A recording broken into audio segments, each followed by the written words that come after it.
Sveiki, Facebooko draugai. Vadinu jūs Facebooko draugais, todėl kad kiekvieną dieną mes jungiamės, kiekvieną dieną skaitom, kiekvieną dieną keliamės ir gulamės su Facebooku. Ir sveiki mano tikrieji draugai, su kuriais mes kiekvieną dieną bendraujam, mokomės, dalinamės informaciją, džiaugiamės, padedam vieni kitiems. Labai senai ruošiuosi daryti šitą video įrašą, bet kaip daugelis žmonių turbūt vis pritrūkdavo drąsos.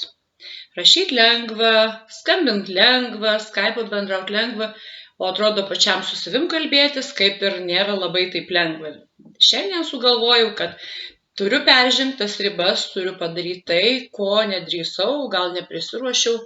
Jau gal porą metų išklausius Ramūno Atmerk akis pamokas, kaip padaryti savo pristatymą video ir kaip kalbėti.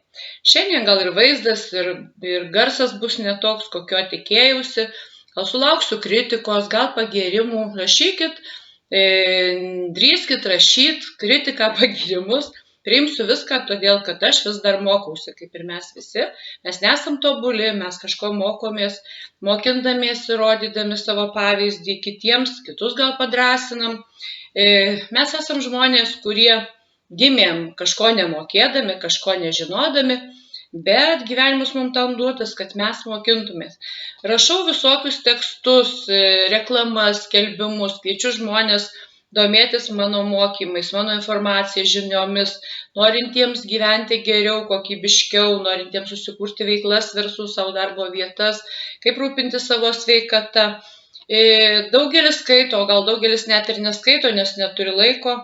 Ir aš pagalvojau, kad gal daryti įrašus ir pasidalinti apie save informaciją daug geriau, todėl kad klausytis, aš ir pati klausausi įrašus, gamindama valgyti, tvarkydama namus, arba tiesiog vakarais prieš miegą, norėdama kažką naujo sužinoti, išmokti ir nueiti miegoti tiesiog su naujom mintim idėjom, kad kiekvieną rytą galėčiau jas įgyvendinti.